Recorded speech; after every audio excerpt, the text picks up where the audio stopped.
Assalamualaikum warahmatullahi wabarakatuh.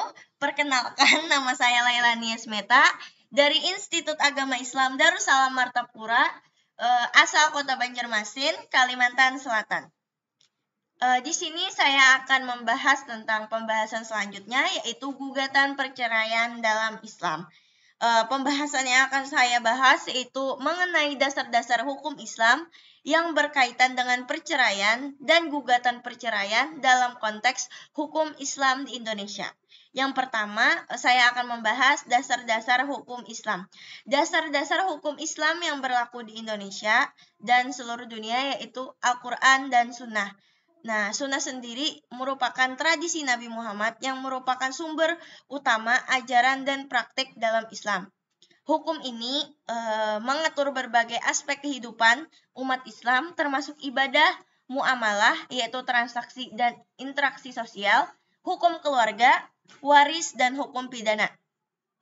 Di Indonesia sendiri, hukum Islam ditetapkan khususnya dalam masalah perkara pernikahan, perceraian, waris, dan berbagai aspek lain yang berkaitan dengan kehidupan pribadi umat Islam. Yang kemudian dilanjutkan dengan berkaitan dengan ekonomi syariah dan diatur lebih lanjut dalam buku kompilasi hukum Islam yang menjadi acuan bagi pengadilan agama di Indonesia dalam memutuskan perkara. Yang kedua, dasar-dasar hukum perceraian dalam Islam. Perceraian dianggap sebagai hak yang bisa dilakukan oleh kedua belah pihak yang dianggap perlu untuk memutuskan suatu pernikahan yang berlangsung.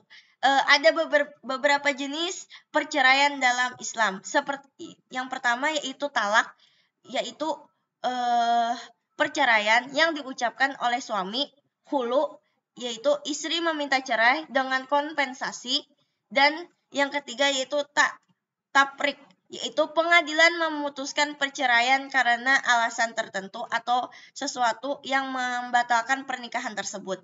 Dalam hukum perceraian sendiri, dalam konteks Islam dapat ditemukan dalam berbagai ayat Quran seperti surah Al-Baqarah ayat 229 sampai 230 yang mengatur tentang ketentuan dan syarat-syarat perceraian. Kemudian perceraian juga diatur dalam kompilasi hukum Islam pada ayat 116 F tentang syarat-syarat perceraian. Kemudian yang ketiga yaitu pembahasan tentang dasar-dasar gugatan perceraian dalam Islam. Gugatan perceraian dalam konteks hukum Islam di Indonesia diajukan ke Pengadilan Agama.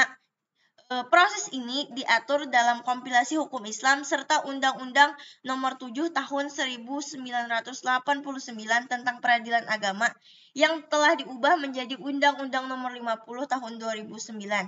Nah, gugatan perceraian dapat diajukan oleh suami atau istri dengan alasan yang jelas yang bisa dibuktikan seperti tidak harmonis, kekerasan dalam rumah tangga, atau penelantaran, atau juga peraturan-peraturan lainnya yang telah ditetapkan oleh kompilasi hukum Islam.